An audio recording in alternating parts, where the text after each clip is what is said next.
Hello दोस्तों, आप सभी का स्वागत है आपके अपने YouTube चैनल डिफाइड सेंसे में। आज की हमारी इस वीडियो में हम welcome to demon school season 2 episode 11 को कवर करने वाले हैं। और वीडियो स्टार्ट करने से पहले मैं आप सभी का थैंक यू करना चाहता हूँ। आप सभी की वजह से हमारे 1000 सब्सक्राइबर पूरे हो चुके हैं। तो चलिए बिना किसी देरी के अपनी वीडियो को स्टार्ट करते हैं।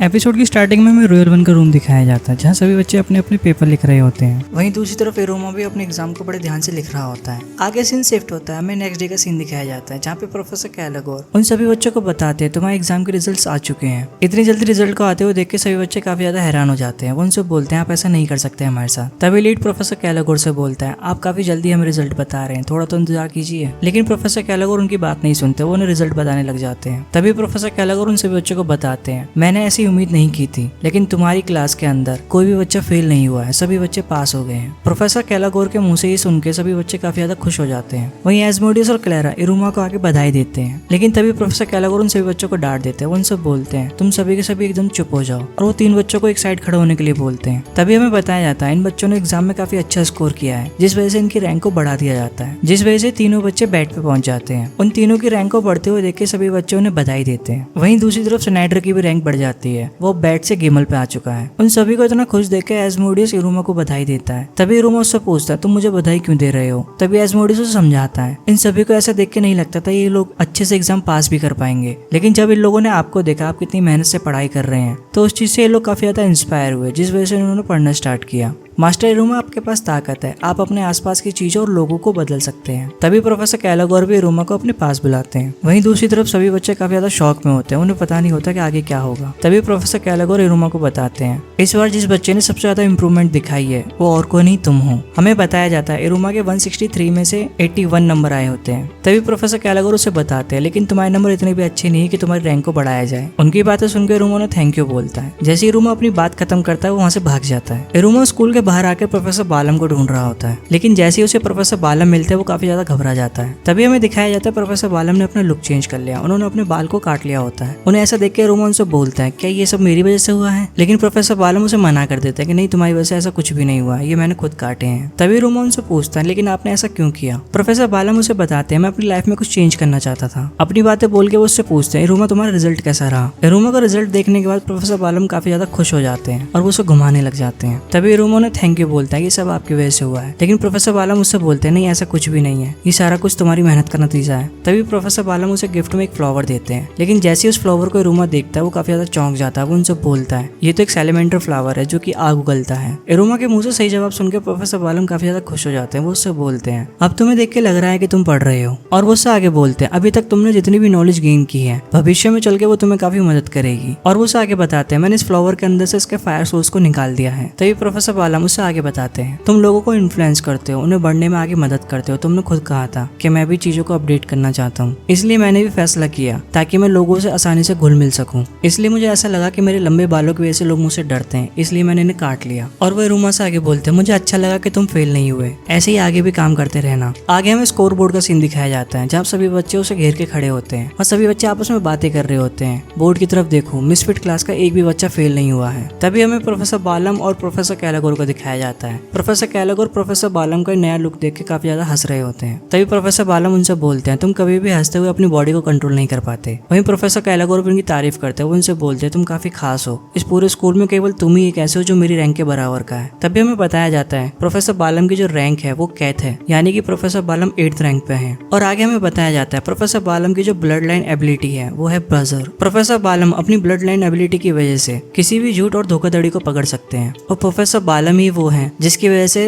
बेबलिस के अंदर सभी एग्जाम बड़े अच्छे से हो जाते हैं, क्योंकि वो सभी बच्चों के ऊपर नजर रखते हैं। जो भी एग्जाम में चीटिंग करने की कोशिश करता है प्रोफेसर बालम उसे पकड़ लेते हैं। तभी प्रोफेसर कैलागोर उनसे बोलते हैं तुम्हारी पावर को देख के ऐसा लगता है कि पूरे स्कूल में ऐसा कोई भी स्टूडेंट नहीं होगा जो तुमसे बच सके। उनकी बातें सुनकर प्रोफेसर बालम उनसे बोलते हैं दरअसल एक स्टूडेंट है जिसे मैं नहीं जान पा रहा हूँ। उनकी बातें सुनकर प्रोफेसर कैलागोर काफी ज्यादा शॉक हो जाते हैं। तभी प्रोफेसर बालम उनसे बोलते हैं इसलिए मुझे लिविंग क्रिएचर काफी ज्यादा इंटरेस्टिंग लगते हैं। प्रोफेसर बालम की बात सुनकर प्रोफेसर कैलागोर काफी ज्यादा ज्यादा हैरान हो जाते हैं। आगे सीन शिफ्ट होता है, हमें इरुमा, एस्मोडिस और क्लैरा को दिखाया जाता है। ये तीनों मिलकर सेलिब्रेट कर रहे होते हैं। तभी इरुमा इन दोनों से पूछता है, तुम में से किसी ने शैनल सेनपाई को देखा है? तभी एस्मोडिस इरुमा को बताता है उसे चीटिंग करते हुए पकड़ा गया, इस वजह से उसे पनिशमेंट मिली है। वहीं दूसरी तरफ एमरी भी इरुमा का रिजल्ट देखने आई होती है। इरुमा का इतना अच्छा स्कोर देख के एमरी भी काफी ज्यादा खुश हो जाती है और इसी खुशी में वो वहाँ से निकल जाती है। आगे सीन शिफ्ट होता है, हमें दिखाया जाता है एमरी इरुमा का इंतजार कर रही होती है और वो खुद से बोल रही होती है, आज के रीडिंग सेशन के साथ हम दोनों अपने अच्छे रिजल्ट्स को भी सेलिब्रेट करेंगे, क्योंकि एग्जाम के बीच में मैं उसे कभी भी कांटेक्ट नहीं कर पाई और उसके लिए मैंने एक स्पेशल टी तैयार की है जिससे उसे काफी ज्यादा रिलैक्स महसूस होगा। तभी वहाँ पे डोर खुलता है, उसे लगता है कि इरुमा आया होता है, लेकिन ऐसा नहीं होता। वहाँ पर क्लैरा की एंट्री हो जाती है। क्लैरा को वहाँ पे देख के एमरी काफी ज्यादा चौंक जाती है। तभी क्लैरा एमरी को बताती है कि इरुमा यहाँ पे आज नहीं आ पाएगा। तभी हमें दिखाया जाता है मिसफिट क्लास के सभी बच्चे एंजॉय कर रहे होते हैं। वहीं उन सभी के साथ में इरुमा भी होता है। इरुमा एमरी को मैसेज करके बता देता है कि आज मैं नहीं आ पाऊंगा। तभी एमरी भी क्लैरा से बोलती है, तुम्हारा बहुत बहुत शुक्रिया कि तुमने मुझे ये सब यहाँ पे आके बताया, लेकिन अब तुम यहाँ से जा सकती हो। लेकिन तभी एमरी उससे पूछती है, मुझे ये बताओ कि तुम मुझे ये सब क्यों बताने आई हो? क्लैरा उससे बोलती है, ये तो बहुत आसान है, मैं यहाँ पे इसलिए आई हूँ ताकि हम लड़कियों की बातें कर सकें। और अपनी बात बोल के वो एमरी को अपने साथ लेके जाने लग जाती है। तभी सीन शिफ्ट होता है, हमें 4 लड़कियों को दिखाया जाता है। प्रेसिडेंट को वहाँ पे देख के एलिजाबेथ काफी ज्यादा खुश होती है, लेकिन वहीं क्लोरी काफी ज्यादा नर्वस होती है कि प्रेसिडेंट यहाँ पे क्या कर रही है। तभी ये लोग एक एक करके अपने आप को इंट्रोड्यूस करने लग जाते हैं। क्लैरा उन सभी को बताती है, मेरा नाम है वाल्डी क्लैरा। वहीं दूसरी तरफ दूसरी लड़की उन्हें बताती है, मेरा नाम है एलिजाबेथ एक्स।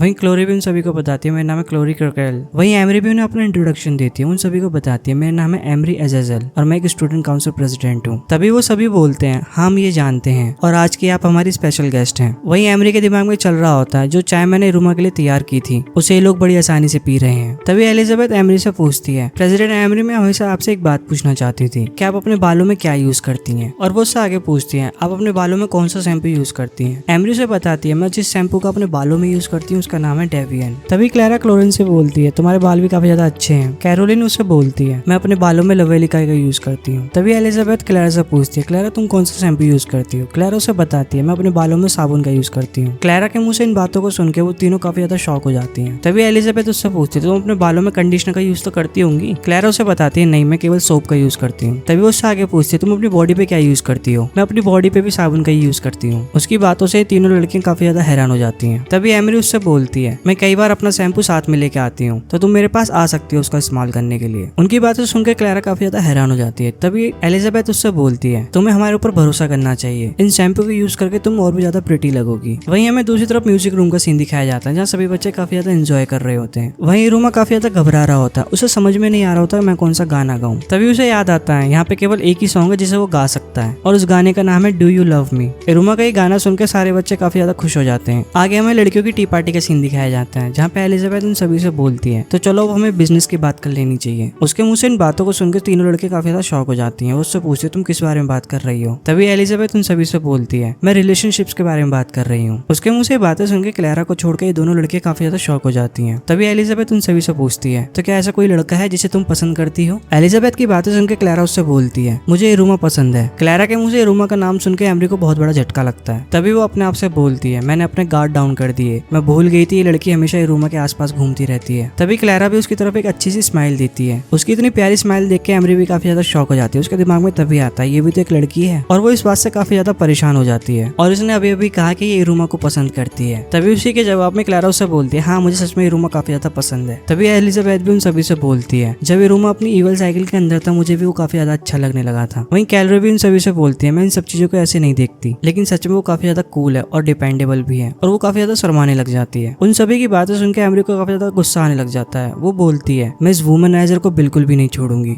तभी एमरी बोलती है, अब मुझे समझ में आ रहा है कि सायो को कैसा महसूस होता था। तभी एलिजाबेथ एमरी से पूछती है, मैडम प्रेसिडेंट क्या आपको कोई पसंद है? उसके मुंह से ऐसी बातें सुनकर एमरी काफी ज्यादा शॉक हो जाती है। तभी एलिजाबेथ उससे बोलती है, आपको तो काफी ज्यादा एक्सपीरियंस होगा, क्या आप हमें बता सकते हैं कि प्यार को कैसे शुरू किया जाता है? तभी एमरी को अपनी और इरुमा की पहली मुलाकात याद आती है और वो उन सभी से बोलती है, तुम्हें कॉर्नर में जाना चाहिए। एमरी की इन बातों से वो तीनों काफी ज्यादा शॉक हो जाती हैं। तभी एमरी उन्हें करेक्ट करके बोलती है, मेरा मतलब है कि उनसे कांटेक्ट बनाए। तभी एलिजाबेथ उन सभी से बोलती है, अब मैं समझ गई, मिस रैम ने भी यही कहा था, अगर हमें किसी से बात करनी है तो सबसे पहले हमें उससे कांटेक्ट बनाना पड़ेगा। तभी एलिजाबेथ आगे बोलती है, तो मैडम प्रेसिडेंट आपका कहने का मतलब ये है, अगर हमें किसी से कांटेक्ट बनाना है तो हमें उसे टच करना पड़ेगा। उसकी बातें सुन के क्लैरा उससे बोलती है, हाँ तुम सही कह रही हो, मैं साबरो साइबनोक को भी काफी बार टच कर चुकी हूँ, मुझे इरुमा भी पसंद है, मुझे मेरी क्लास के सभी बच्चे पसंद है। तभी एलिजाबेथ भी उससे बोलती है, मुझे भी अपनी पूरी क्लास में सभी बच्चे पसंद है। तभी क्लैरा उसे आगे बोलती है, मुझे मेरी क्लास में सभी लोग पसंद है। उसकी बातें सुन के के एमरी उससे पूछती है तुम्हारा क्या मतलब है, तुम पूरी क्लास में सभी को लाइक करती हो, अगर तुम सभी को लाइक करती हो इसका मतलब ये नहीं कि तुम उसे लव करती हो, है ना। उसकी बातें सुन के क्लेरा एक पल के लिए जम जाती है, उससे बोलती है लव ये क्या होता है। तभी एलिजाबेथ उसे समझाती है क्या तुम इरुमा से शादी करना चाहती हो। एलिजाबेथ की बातें सुन के क्लेरा काफी ज्यादा शर्मा जाती है और वो इरुमा और अपनी शादी के सपने देखने लग जाती है और वो इन सभी से बोलती है अगर ये इरुमा के साथ होता है तो मैं बिल्कुल करना चाहूंगी। उसकी बातों से तीनों लड़के काफी ज्यादा शॉक हो जाती है, लेकिन सबसे ज्यादा फर्क जो पड़ता है वो एमरी के ऊपर पड़ता है। तभी एलिजाबेथ भी एमरी से बोलती है मैडम प्रेसिडेंट क्या आपको नहीं लगता कि इरुमा एक सबसे अच्छा हस्बैंड बन सकता है। उसकी बातें सुन के एमरी भी काफी ज्यादा शर्माने लग जाती है और वो भी सपने देखने लग जाती है अपने और इरुमा की शादी के। वो तो शादी के बाद एक बच्चे का भी सपना देख लेती है, लेकिन क्रोकेल एलिजाबेथ को डांटने लग जाती है। उससे बोलती है हम अभी भी स्कूल के अंदर हैं और हम अभी से कैसे शादी के बारे में सोच सकते हैं। लेकिन एलिजाबेथ उससे बोलती है हम इस बारे में बात कर सकते हैं, हम प्यार करने के लिए बिल्कुल फ्री हैं। और ये सभी आपस में लड़ने लग जाते हैं। ये लोग आपस में बातें कर रहे होते हैं हम ऐसे कोई भी डिसीजन नहीं ले सकते, सबसे पहले हमें एक दूसरे को समझना होगा, उसके बाद हम शादी करेंगे। तभी एमरी भी उन सभी से बोलती है अगर ऐसी बात है तो सबसे पहले एंगेजमेंट करते हैं उसके बाद शादी के बारे में सोचते हैं। वहीं क्लेरा भी उन सभी से बोलती है अगर आप एक दूसरे से प्यार करते हैं तो आपको शादी कर लेनी चाहिए। और ये चारों आपस में ऐसे ही लड़ने लग जाते हैं। तभी ये लोग अपने मन में सोचने लग जाते हैं हमें क्या हो रहा है, हम इतना गुस्सा क्यों कर रहे हैं और हम इतनी बातें तो कभी नहीं करते जितनी आज कर रहे हैं। तभी हमें बताया जाता है जो रिलैक्सेशन टी थी ये उसी की वजह से हो रहा है। इस टी की मदद से जो भी व्यक्ति अपने इमोशंस को छुपा के रखता है वो एक बार में इन सारी चीजों को बोल देता है। आगे हमें दिखाया जाता है जैसे उस चाय का असर खत्म होता है इन लोगों को काफी ज्यादा शांति मिलती है। तभी एलिजाबेथ एमरी से बोलती है प्रेसिडेंट आज से पहले मुझे ऐसा लगा था कि आप काफी ज्यादा खतरनाक हैं। तभी एमरी उससे बोलती है तुम मुझे अभी एमरी बुला सकती हो क्योंकि अभी मैं ड्यूटी पे नहीं हूँ। एमरी की बातें सुन के वो तीनों काफी ज्यादा खुश हो जाते हैं। तभी एलिजाबेथ उन सभी से बोलती है क्यों ना हम अपने नंबर एक्सचेंज करें। इन लोगों ने अभी अपने नंबर शेयर ही किए होते हैं। तभी वहाँ पे रूम आ जाता है। वो एमरी से बोलता है मैंने तुम्हें हर जगह ढूंढा और आखिरकार तुम मुझे यहाँ पे मिल ही गई। लेकिन तभी वो चारों लड़कियों से उस रूम से बाहर निकाल के फेंक देती हैं। इरुमा को समझ में नहीं आ रहा था कि अभी उसके साथ क्या हुआ। तो दोस्तों इसी के साथ ये एपिसोड यहाँ पे खत्म हो जाता है। हमारे चैनल पे अगला एपिसोड जल्दी आएगा तो हमारे चैनल पे बने रहें। और आप सभी को अगर हमारा नरेशन पसंद आया हो तो हमारे चैनल को सब्सक्राइब करना बिल्कुल ना भूलें। आप सभी से मुलाकात होगी हमारी अगली वीडियो में, तब तक के लिए बाय बाय और अपने चैनल वालों को ध्यान रखें।